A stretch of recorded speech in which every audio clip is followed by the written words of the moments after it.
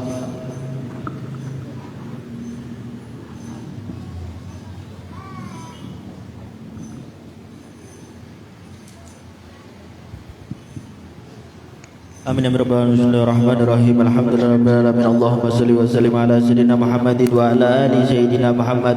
Allahumma awsi wa taqabbal tawbah ma qara'nahu wa barakatuh ma talanahu min suratil Fatihah wa suratil Ikhlas wal mu'awwidhatin wa qaridan wa ma sabahna wa mustaghfarnahu min kullina astaghfirullahaladzim wa ma halannahu min kullina la ilaha illallah wa ma sallainahu ala sayyidina Muhammadin sallallahu alaihi wasallam.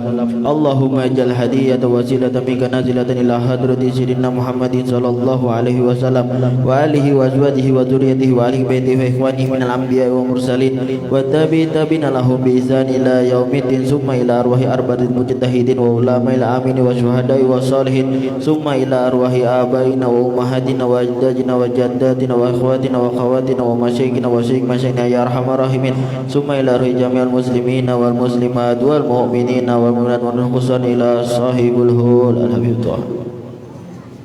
وأوزانهم وفورهم اللهم اجعل فداء له من النار وإجابا له من النار وستراء له من النار اللهم اغفر لهم وارحمهم وآبهم واعف عنهم وتقبل أعمالهم ويناور قبورهم اللهم اجعل قبورهم رياض من رياض الجنان ولا تجعل قبورهم كفرا من كفرات النيران اللهم بحق سيدنا محمد ارحمهم ولا تؤذبهم ربنا تقبل منا إنك أنت السميع العليم وتب علينا إنك أنت التواب الرحيم ربنا آتنا في الدنيا حسنة وفي الآخرة hasanah wa qina adzabannar.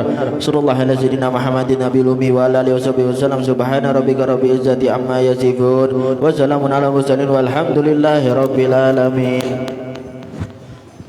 Taqabbalallahu minkum. Subhanakallahumma bihamdika asyhadu an la ilaha illa anta astaghfiruka wa atubu ilaik. Ma syaa Allah la haula wa la quwwata illa billahil aliyyil azim.